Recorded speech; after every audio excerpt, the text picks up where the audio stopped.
সরকার ঘোষিত আমাদের যে ২ মাসের অভয়াশ্রম ইলিশের অভয়াশ্রমে যে অভিযান চলছে ১লা মার্চ থেকে ৩০ এপ্রিল পর্যন্ত, আর মাত্র ৩ দিন বাকি আছে। আমরা এই অভিযান মোটামুটি সফল মনে করছি আমার দিক থেকে। কারণ হচ্ছে আমাদের মোট ৫টা আমাদের হাইমচরে মোট ৫টা স্পিডবোট রয়েছে। ৫টা স্পিডবোট মাধ্যমে আমরা ২৪ ঘন্টা নদীতে টহল বজায় রেখেছি এবং আমরা চেষ্টা করছি যাতে করে কোনো নৌকা, কোনো জেলে কোনো ধরনের জাল বা কোনো ধরনের কোনো গিয়ার নিয়ে নদীতে নামতে না পারে এবং মাছ ধরতে না পারে। এক্ষেত্রে আমরা আমাদের দিক থেকে সর্বোচ্চ সফল। এই ১.৫ মাস ২ মাসের মধ্যে যে অভিযান চলছে এর মধ্যে আমরা জেলে যেই পরিমাণ জাটকা ধরেছি তার পরিমাণ প্রায় ৫,০০০ কেজির উপরে জাটকা আমরা ধরেছি এবং এটা দুস্থদের মাঝে বিতরণ করেছি।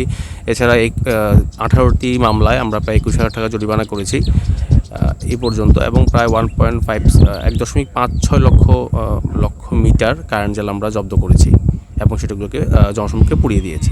আমরা আসলে চেষ্টা করছি যে আমাদের এই অভিযানে আমরা তো আসলে চাই যে জেলেরা আমাদের সাহায্য করুক এবং তারা আইন মানুক এবং আমার মতে হাইমচরের জেলেরা আইন মেনেছে এবং চেষ্টা করেছে। কিছু কিছু অসাধু জেলে তো থাকবেই যারা হচ্ছে আইন মানছে না বা মানতে চায় না।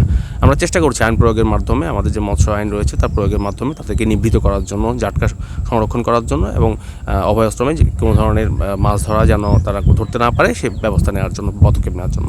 এই অভয়াশ্রম অভিযানের মূল লক্ষ্যটা হচ্ছে আমাদের দেশের যে মৎস্য সম্পদের বৃদ্ধি সাধন। অর্থাৎ হচ্ছে যেহেতু অভয়াশ্রমে এই সময়ে জাটকা থাকে এবং অন্যান্য সকল মাছই আসলে অনেক মাছই এই সময় ডিম দেয়, ফলে হচ্ছে এই মৎস্য সম্পদ যাতে বৃদ্ধি পায়, যাতে এই ২ মাসের কারণে একটু মৎস্য সম্পদের যে পার্সেন্টেজটা আমরা উৎপাদনটা দেখি সেটা যেন জাতীয়ভাবে বাড়ে, সেটাই হচ্ছে আসলে এই মৎস্য অভিযানের মূল উদ্দেশ্য।